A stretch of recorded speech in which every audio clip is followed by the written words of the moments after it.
Well, me and Braden here are tackling some of the wiring. Not fun. It's a mess. We have the dash apart, what's left of the dash. We're going to put a metal piece, just get rid of all the ugly holes. Metal piece here. I'm not tackling the wiring at the moment. No, one. Yeah, that's basically what we're doing. It's fine. ChatGPT, what do you do? ChatGPT. Also leaking. Pretty bad. Tail shaft, the modulator, and the dipstick's leaking. Got a brake line hanging down there. We got the switch plate, the gauge plate, and the tailgate done. The tailgate, I'm not worried about. We figured out how to open it. Yeah. That's all that matters. This is our gauge plate. It just needs to be cut out. Other than that, it's done. Switch plate, I'll show here in a second. It was not too hard. New switch panel. This is our fuel. This is our fan. This is our start, our shifter. I'm gonna try to explain how to do this. We're in park right now. So to go from park to reverse, you lift up, that's reverse. You pull back, that's neutral. This is drive. You can see it falls back down to the notch. You're in drive, that's second, that's first. Make sure you're in first. And then when you want to do some crazy shit, click on the fuel maker happener. First, bouncer off limiter. Second, third. You're in third now, because it's only a 3-speed. You're in third. Bump it into neutral. And then if you want to go to reverse or park, you got to pull it back into drive, up, and that's park, or you can pop it back into reverse. Well, truck's back up in the air. Cut my finger. But what was I gonna say? Tore all the dash wiring out. I'll show you here in a minute. All the dash wiring is gone right now. I ordered a 6-gauge cluster that I'm gonna show you what I'm gonna do for this truck. And then I got oil for an oil change. Oil's a little sparkly. It's normal though. Guy put a cam in it. Put the cam in it, and when he rebuilt it, he threw in some braking oil. So I mean, it's expected to be a little sparkly. I don't know. Also, how to use this to get the oil filter off. They're, I don't know, 30-inch channel lock. Put on by the hand of Satan. Who knows? But I'll get to that wiring here in a second after I do this oil change. Which what we're using for oil. 15W40 diesel oil. I run it in all old vehicles. Has all the vitamins and minerals that you need. Has extra zinc and whatnot. Got me an oil filter. Hopefully this is the right one. Who knows? All right, now that we're in the cab, oil's changed. Ripped out a bunch of wiring. Hold up. Ripped out all this.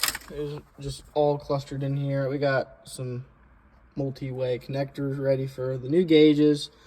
Alternator. This, it's fuel. It's for the fuel sending unit whenever I get it. I'm keeping this in here right now. I need it. Temperature gauge is also still in there, because those are both hardwired in. I'm not dealing with it right now. But I made this. This is gonna go, or you can imagine, right there in the way of the ugly plastic piece. It looks good. Like this piece looks good. We're gonna fire a truck up real quick just so I can get some oil circulating through it now that I did an oil change. I threw a little, just the tiniest bit of STP in there, just for safe measurements. But we'll fire it up real quick. Not too hard to fire up. I haven't started it today, but typical fuel pump. Fuel maker happener. Give her a few pumps. Key on. Oh, close.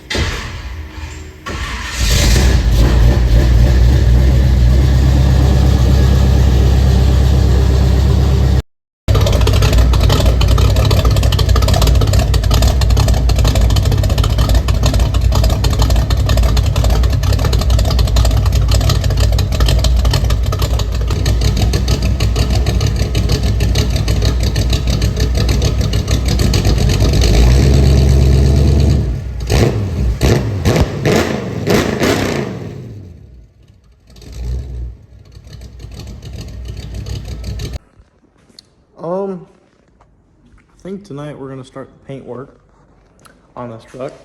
I started wiping it down with just some glass cleaner, I don't care. Just a simple prep. We're gonna, I'd say, I don't know what I'm gonna do yet. I haven't decided. I don't know how thick the paint is. I might wet sand it. Get rid of the orange peel, make it look spiffy. But for now, I'm just gonna clean her up, get her looking a little nice, and then I'm gonna see what I can do from there. That's the plan.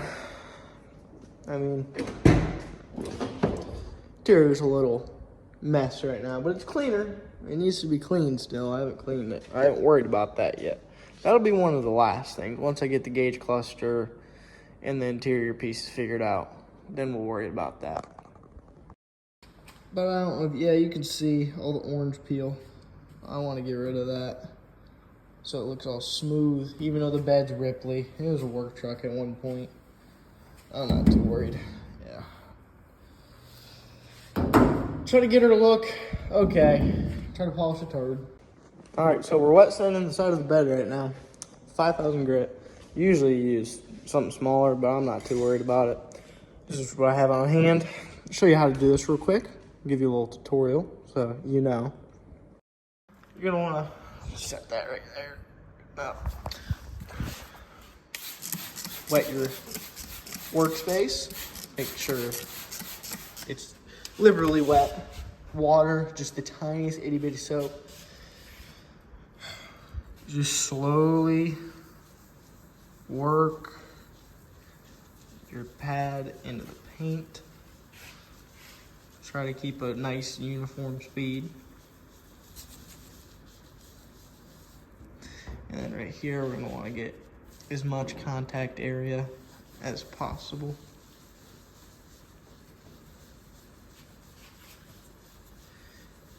And your paint's gonna look horrible after this until you polish it. But once you do, it'll look a lot better. But you get the understanding of the process. This is after wet sanding with 5,000. You can see the haziness compared to this, but she's got a little bit of orange peel still in her. I'm not too worried about it being perfect. I just want to see what it can do. I'm gonna hit this with a hand polish real quick, just to see how the turnout's gonna be. This is just hand polishing. I mean, you can see a difference.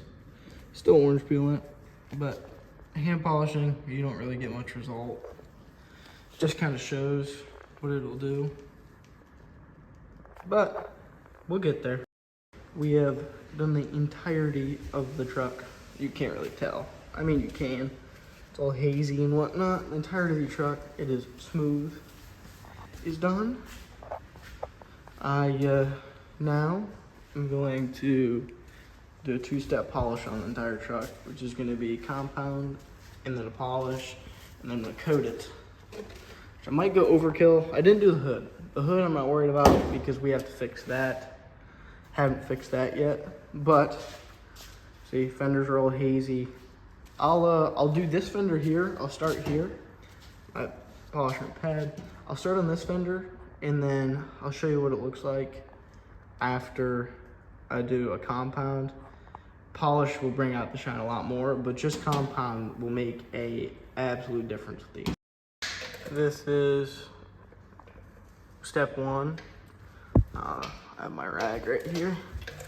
Step one, wipe it all clean.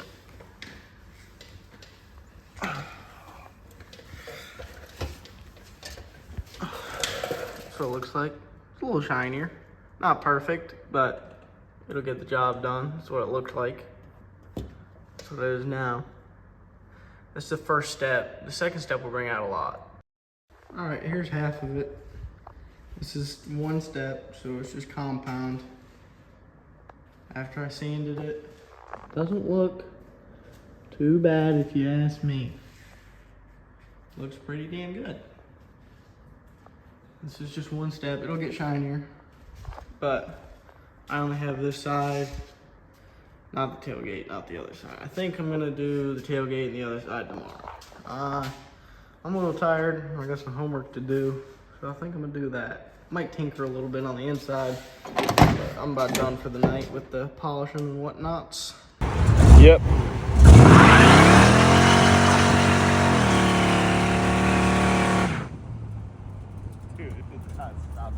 Well, I honestly think this is just compound. So this isn't polish or anything. But anyway, this isn't polish or anything, just compound. And honestly, doesn't look too bad. I didn't do the hood. The hood's still screwed up. But just for polish or compound, doesn't look too bad. I think I'm gonna leave the compound for now. I think we're gonna leave it at the compound for now. I don't plan on driving it right now. We got 6 inches of snow outside. I haven't touched the inside yet. I need to. Really don't want to. But it's okay. I might clean the inside. I think that might be the duty for tonight. Is clean the inside. See what goodies we find. And then I'm curious on this. I'm confused on if these bolts are mounted on the inside or they're studs connected to this. I'm scared because I have a feeling if I take this off, there might be a chance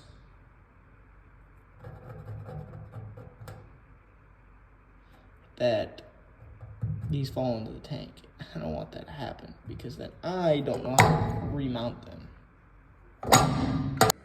What I went ahead and did, because I had a paint stick for the F-150, I went around and I kind of like half-assed it, but I covered up a lot of the chips. There's a lot of chips on this truck. Low power on my phone. My phone's at 10%. It's fine. I'm gonna walk around and show you the spots I covered. They don't look good right now. They'll look good later on. Did a lot right here. There's a lot of chips and whatnot. It'll look better afterward. I'm not too worried. There's a bunch of scratches here. I did pretty good there. There's a bunch of chips on this door. There's a bunch up here that I covered. You know, bed rails on trucks are always beat to death. There's a little bit on the tailgate I did. I missed that one, but all that. Some more. Oof. Some more on this bed rail and whatnots. There's some on this door. Some right here. Because the hood's messed up. It flipped up one day while somebody was test driving it. Which I'm not too worried about that. Hood flipped up, blew the windshield out. There's glass in the cab. That's also why I'm gonna go clean it right now. Yeah. Get a little before, you know, whatnots. And basically just gonna vacuum this out. Make it look presentable. Seems to, we found some rust under the passenger side floor, but I already knew I needed a passenger floor. It was patched at one point. I've accepted that. So yeah, that's the goop that we were talking about. Needs a floor, but they're $40. Glass on the floor and whatnot. They're $40 for a new floor. I'm not worried about it right now. It'll get one.